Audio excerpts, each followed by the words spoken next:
Money FM 89.3, the best of the afternoon update. The afternoon update with Lin Li Fu. That's right, you're with me, Lin Li, this Monday afternoon. Now, Deputy Prime Minister Gan Kim Yong has just returned from a high-stakes visit to the United States, where he met with top officials and business leaders to push for lower tariffs on Singapore exports. Right now, goods like pharmaceuticals and semiconductors could soon face U.S. tariffs of up to 50%. That's on top of the 10% already in place. And while Singapore is pushing for relief, starting with pharma, the reality is clear. Trade is getting tougher and global supply chains more unpredictable. At home, the government is preparing new support, including a business adaptation grant coming in October. But for many companies, the bigger question is, how do we adapt now? How do manufacturers, exporters, and even tech firms rethink their supply chains, operations, and growth strategy, not just to survive this trade shakeup, but come out stronger?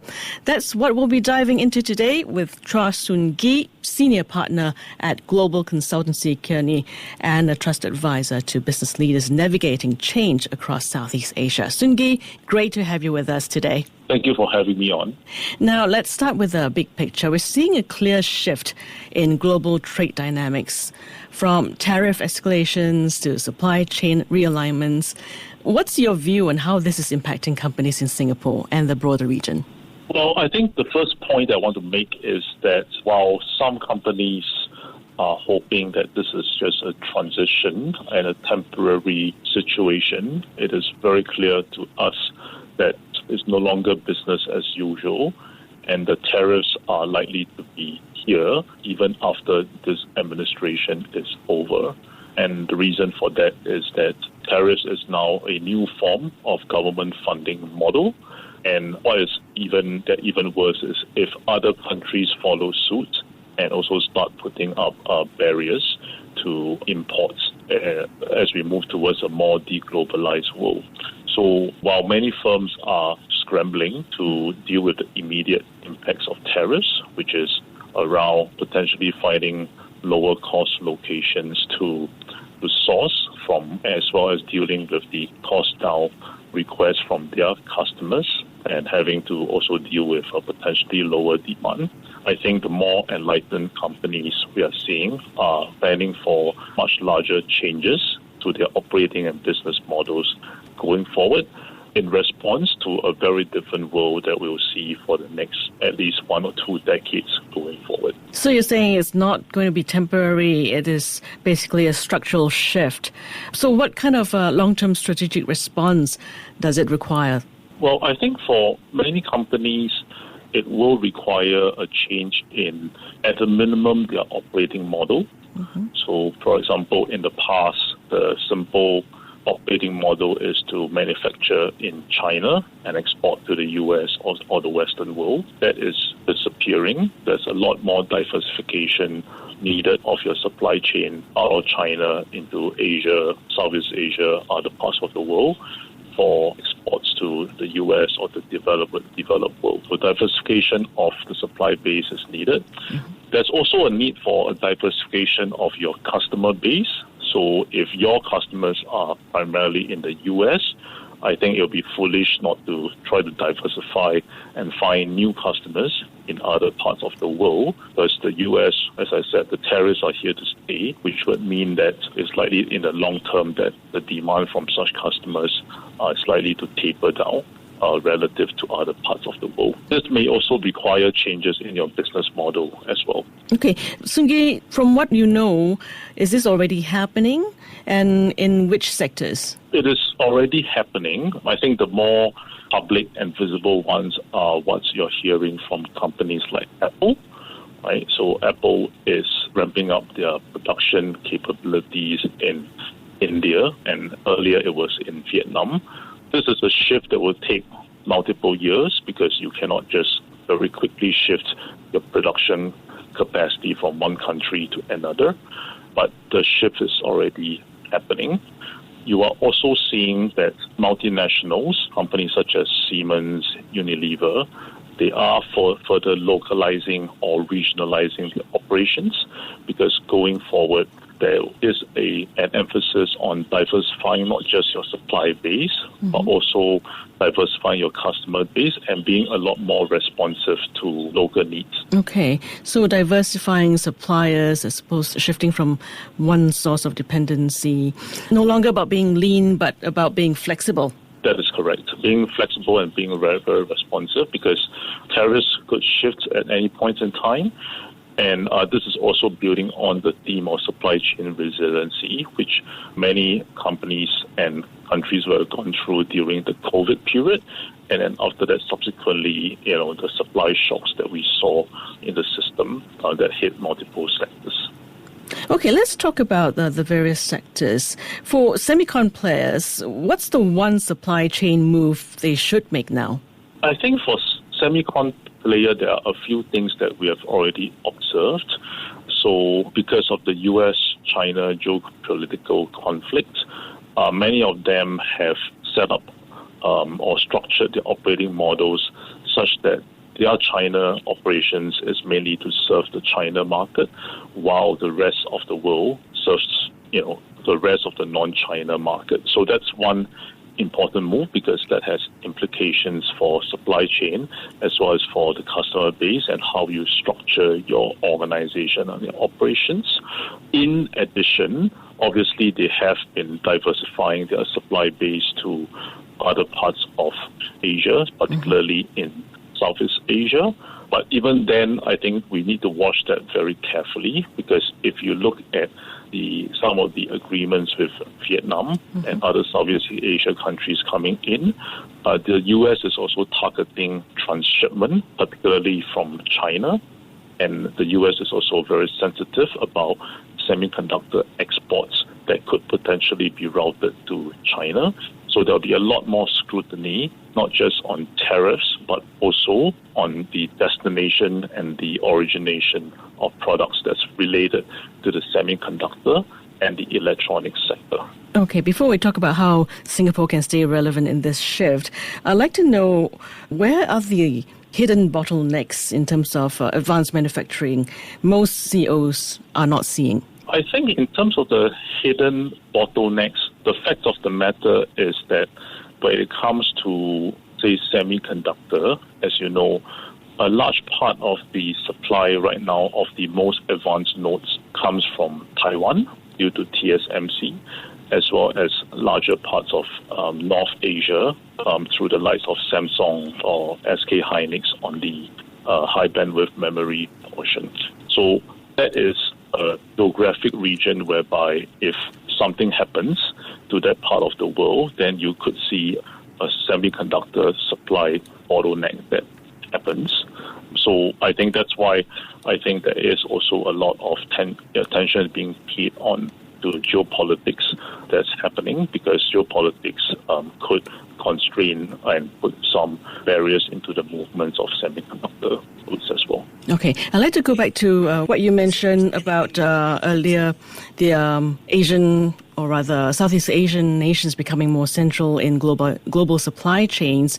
But with trade agreements like RCEP creating tailwinds, RCEP stands for Regional Comprehensive Economic Partnership, which is a free trade agreement between the 10 member states of ASEAN and its 5 FTA partners. So with such trade agreements creating tailwinds, how does Singapore stay relevant? I think Singapore and to many countries, they are doubling down on trade agreements with other parts of the world, even as the US is moving away from that, or they're moving away from multilateral to bilateral agreements. So the likes of Singapore and the rest of Asia primarily are doubling down on regional trade agreements, which is a good thing, because you need to potentially replace the potential shift in trade with the U.S. to shift in trade to other parts of Asia or other parts of the world. Singapore is well positioned because we have always been a party to many trade agreements, both bilateral as well as multilateral. In addition, Singapore's tariff to the U.S., with the exceptions of semiconductor and pharmaceutical, is expected to be lower still relatively than compared to some of our surrounding countries. So we do stand a relative advantage. But obviously, we are all waiting for what's going to happen to semiconductor and pharmaceutical because those are major exports from Singapore. Let's zoom out a little bit. Beyond supply chains, we often hear about agility. What does that really mean in a business context today? Agility largely means the ability to shift not just your supply base, but also your product and customer mix in response to the changing situation. So in the past, you may have one product that's manufactured in one that's put together globally and manufactured primarily and assembled in one part of the world, and that is then shipped to all other parts of the world. And that works very well in a globalized, flat world. Going forward, we just discussed that that will not work as well due to the deglobalization of the economy and the need to guard against supply chain shocks. So agility means that you need to have a more diversified supply base. You need to also be able to sense demand and supply shocks as well as supply chain bottlenecks that could be occurring in the horizon. So whether it is a war in the Middle East or it is a port congestions in the west coast of the United States, you need to be able to sense that quickly and be able to then make changes to your supply chain such that your product will still arrive at your customer's location, perhaps through a longer route and maybe a slightly higher cost, but it still arrives in order to fulfill their needs at the time of their choosing. So it is a concept that is being paid a lot more attention to in supply chain, because supply chain is essentially moving from just in time to just in case in response to all the different uncertainties and the shocks that we've been seeing. Okay, speaking of that, where does AI actually help in terms of trade and tariff planning today? I think the incorporation of digitalization and then now analytics as well as AI to supply chain planning has been a gradual process. So I think in response to using the example that I just gave earlier, if AI is able to be leveraged to be able to sense, given the most recent information, on what is the most likely changes to your supply chain network in response to potential changes in the demand or the bottlenecks going forward, then that can help you to better anticipate changes in your demand and the shocks, and then that will help you to better be able to fulfill your promise to your customer to be able to deliver the products to the right place. It is an easy thing to say. It's a much harder thing to execute. And I think leading companies are the ones that are trying to experiment with using AI to do that. And as you know, AI that is customized to your needs requires a fair amount of training and to your data and to also the wider ecosystem data in order for it to be actually useful and be able to meet its promise of helping you to be a lot more agile as well as resilient to the shocks. Okay, Soon Ghee, we're running out of time.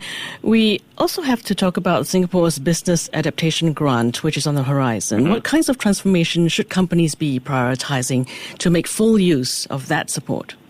I think in terms of the amount that is given, it is something that I think the government is using to signal to the companies that you have to seriously look at transforming your business and your supply chain over the next 2 years when the grant, I think, is available.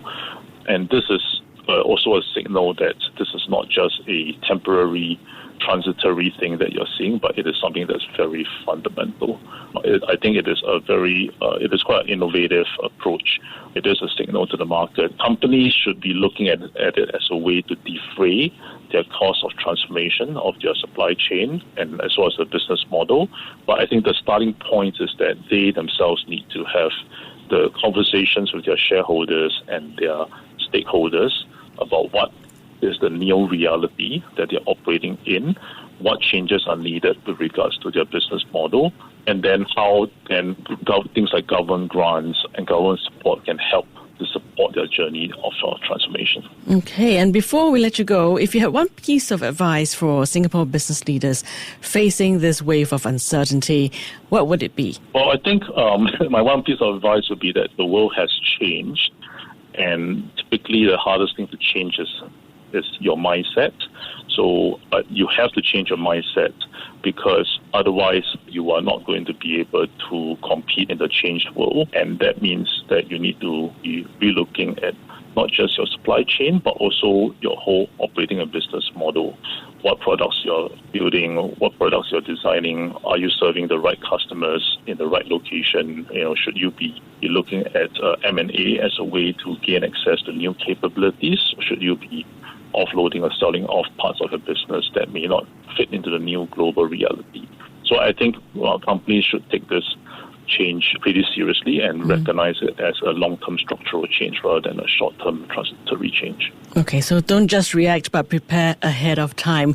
Thank you so much for sharing those insights, Soon Ghee, and helping us make sense of a very complex landscape. Yeah, thank you very much, Lily. He is Chua Soon Ghee, Senior Partner at Global Consultancy, Kearney. You're listening to Industry Insight on Money FM 89.3.